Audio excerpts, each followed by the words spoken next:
નમસ્કાર દોસ્તો, શાંતિશ્રમ ન્યૂઝમાં આપનું સ્વાગત છે।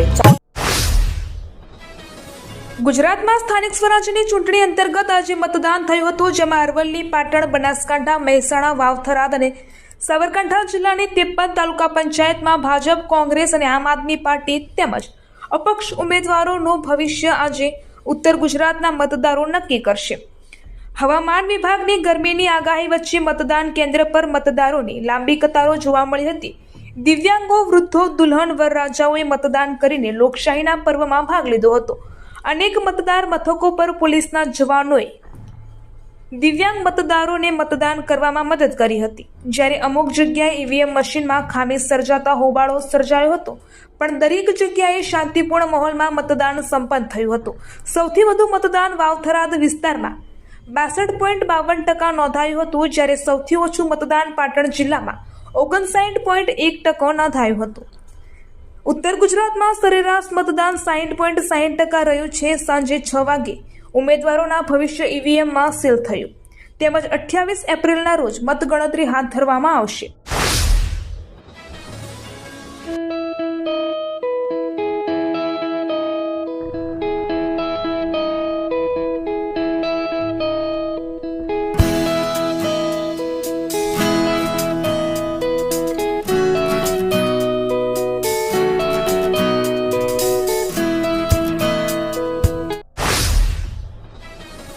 સ્થાનિક સ્વરાજ્યની ચૂંટણીને અનુલક્ષીને ગેરકાયદેસર પ્રવૃત્તિઓ સામે કાર્યવાહીના ભાગરૂપે માવસરી પોલીસે તખતપુરા ગામની સીમમાંથી બોલેરો ગાડીમાં લઈ જવાતો વિદેશી દારૂનો મોટો જથ્થો જપ્ત કર્યો છે।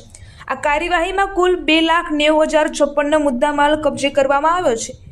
રેન્જ પાલનપુરના પોલીસ મહાનિરીક્ષક પરીક્ષિતા રાઠોડ અને વાવ-થરાદ જિલ્લાના પોલીસ અધિક્ષક ચિંતન તેરૈયા દ્વારા જિલ્લામાં દારૂ અને જુગાર જેવી ગેરકાયદેસર પ્રવૃત્તિઓ સામે કડક કાર્યવાહી કરવા સૂચનાઓ આપવામાં આવી હતી।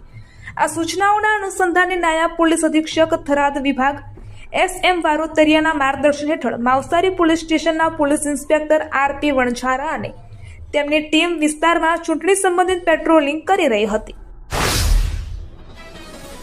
બનાસકાંઠા જિલ્લાના ડાંગિયા ગામે આવેલા વડલાવાડની અંબાજી માતાજીના મંદિરે ત્રિદિવસીય પ્રાણ પ્રતિષ્ઠા મહોત્સવ યોજાયો હતો। આ પ્રસંગે પરમ પૂજ્ય ગોપાલપુરી બાપુ, બદ્રીપુરી બાપુ, ભરતવાજગીરી બાપુ અને વિજયપુરી બાપુ ઉપસ્થિત રહ્યા હતા। મોટી સંખ્યામાં ભક્તજનો અને સાધુ સંતોએ આ મહોત્સવમાં ભાગ લીધો હતો। દાંતા તાલુકાના ગંગવા સીટના ટોડા ગામે ચૂંટણી પ્રચારના અંતિમ દિવસે મધ્યરાત્રિએ વિદેશી દારૂ ભરેલી એક કાર ઝડપાઈ હતી। આમ આદમી પાર્ટીના ઉમેદવાર અને કાર્યકરોએ આ કારને ઝડપી પાડી હતી। આ ઘટનાનો એક વિડીયો પણ વાયરલ થયો છે। આમ આદમી પાર્ટીના ઉમેદવારે આક્ષેપ કર્યો છે કે દારૂ ભરેલી આ ગાડી કોંગ્રેસના ઉમેદવારોની હતી। ઘટનાની જાણ થતાં દાંતા પોલીસ તાત્કાલિક સ્થળ પર પહોંચી ગઈ હતી અને પોલીસે ગુનો નોંધી કુલ 1,50,712નો મુદ્દામાલ જપ્ત કર્યો છે અને વધુ તપાસ હાથ ધરી છે। ગુજરાતમાં કાળઝાળ ગરમીનું મોજું ફરી વળ્યું છે। હવામાન વિભાગની આગાહી મુજબ આગામી 48 કલાક દરમિયાન રાજ્યના તાપમાનમાં 2 થી 3 ડિગ્રીનો વધારો થવાની પ્રબળ શક્યતા છે। વેસ્ટર્ન ડિસ્ટર્બન્સની અસરને પગલે આગામી 7 દિવસ રાજ્યમાં વાતાવરણ મુખ્યત્વે સૂકું રહેશે। છેલ્લા 24 કલાકમાં અમરેલી 43.3 ડિગ્રી સેલ્સિયસ સાથે રાજ્યનું સૌથી ગરમ શહેર નોંધાયું છે, જ્યારે અમદાવાદમાં 42.1 અને ગાંધીનગરમાં 41.5 ડિગ્રી તાપમાન નોંધાયું છે। બનાસકાંઠા જિલ્લાની અમીરગઢ આંતરરાજ્ય ચેકપોસ્ટ પરથી પોલીસે 34.70 લાખનો મુદ્દામાલ જપ્ત કર્યો છે। 24 એપ્રિલના રોજ સઘન ચેકિંગ દરમિયાન એક લક્ઝરી બસમાંથી 13 કિલો 780 ગ્રામ ચરસ, એક વિદેશી પિસ્તોલ અને 16 જીવતા કારતૂસ મળી આવ્યા હતા। ચૂંટણીને અનુલક્ષીને બનાસકાંઠા જિલ્લા પોલીસ દ્વારા આંતરરાજ્ય ચેકપોસ્ટ પર સઘન વાહન ચેકિંગ કરવામાં આવી રહ્યું હતું। આ દરમિયાન લક્ઝરી બસમાંથી મુસાફરી કરી રહેલા એક શખ્સ પાસેથી આ પ્રતિબંધિત નશીલા પદાર્થો અને હથિયારો મળી આવ્યા હતા। દિયોદર પંથકમાં શિક્ષણનું અનેરું ધામ એટલે Shri Tapasvi college of nursing તેમજ શ્રી તપસ્વી આર્ટ્સ કોલેજ, જ્યાં છે સંપૂર્ણ AC, CCTV, વાઈફાઈ, ડિજિટલી અપડેટેડ કેમ્પસ, BSc નર્સિંગ સહિતના અનેક કોર્સમાં આજે જ પ્રવેશ માટે સંપર્ક કરો Tapasvi college of nursing Deodar.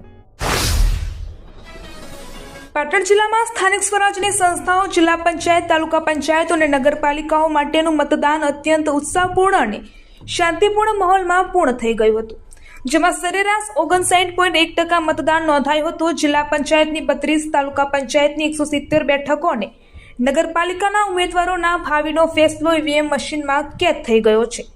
હવે 28મી એપ્રિલે પરિણામ જાહેર થશે. લાખણી તાલુકાના કેસરસિંહ ગોળિયા ગામે એક આંગણવાડી કેન્દ્રમાં એક મહિલાની હત્યા કરવામાં આવી છે. આ ઘટના બાદ આખથળા પોલીસે વધુ તપાસ હાથ ધરી છે અને ઘટના સ્થળે મોટી સંખ્યામાં પોલીસ કાફલો તૈનાત કરવામાં આવ્યો છે. મૃતક મહિલા છેલ્લા 12 વર્ષથી આંગણવાડી કેન્દ્રમાં તેડાગર તરીકે ફરજ બજાવતી હતી.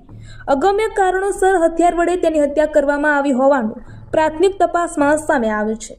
આ ઘટના અંગે રાજકીય અગ્રણી મહેશભાઈ દવેએ જણાવ્યું હતું કે આંગણવાડીના મકાન ખાતે જ મહિલાની હત્યા કરવામાં આવી છે.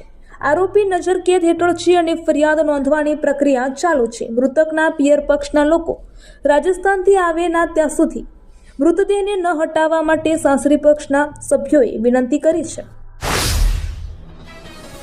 સ્થાનિક સ્વરાજ્યની ચૂંટણીને ધ્યાનમાં રાખીને વાવ પોલીસે મોટી કાર્યવાહી કરી છે. અસારા ખરડોલ રોડ પર માઇનોર નર્મદા કેનાલ પાસેથી શંકાસ્પદ બે કારમાંથી ₹22 લાખથી વધુનો ભારતીય બનાવટનો વિદેશી દારૂ ઝડપાયો હતો. જો કે આરોપીઓ ફરાર થવામાં સફળ રહ્યા હતા. પોલીસ ટીમ અસારા કસ્ટમ રોડ પાસે પેટ્રોલિંગ કરી રહી હતી ત્યારે માવસારી તરફથી આવી રહેલી ફોર્ચ્યુનર અને સ્વિફ્ટ કારને રોકવાનો ઇશારો કરાયો હતો. જો કે વાહન ચાલકોએ પોલીસને જોઈને ગાડીનો રોકવાને બદલે ભાગી જવાનો પ્રયાસ કર્યો હતો. પોલીસે પીછો કરતા બનાસકાંઠા જિલ્લામાં સ્થાનિક સ્વરાજ્યની ચૂંટણી અંતર્ગત આજે ઉત્સાહપૂર્ણ માહોલમાં મતદાન પ્રક્રિયા સંપન્ન થઈ, જેમાં સરેરાશ 60.44% નોંધપાત્ર મતદાન નોંધાયું છે. જેમાં જિલ્લા પંચાયત, તાલુકા પંચાયત અને નગરપાલિકાઓની કુલ 404 બેઠકો માટે 1003 ઉમેદવારોના ભાવિ ઈવીએમ મશીનમાં કેદ થઈ ગયા છે, જેનું પરિણામ હવે 28મી એપ્રિલે આવશે. મતદાનના દિવસે મતદારોમાં અનેરો ઉત્સાહ જોવા મળ્યો હતો, જેમાં ખાસ કરીને પાલનપુરમાં ન્યૂ પાલનપુર સહિત 20 જેટલી સોસાયટીના રહીશો ઢોલ નગારાના તાલે ઉત્સાહભેર મતદાન કરવા પહોંચ્યા હતા. આ દરમિયાન જિલ્લા કલેક્ટર મિહિર પટેલે મતદાન મથકોની મુલાકાત લઈને વ્યવસ્થાઓનું નિરીક્ષણ કર્યું હતું.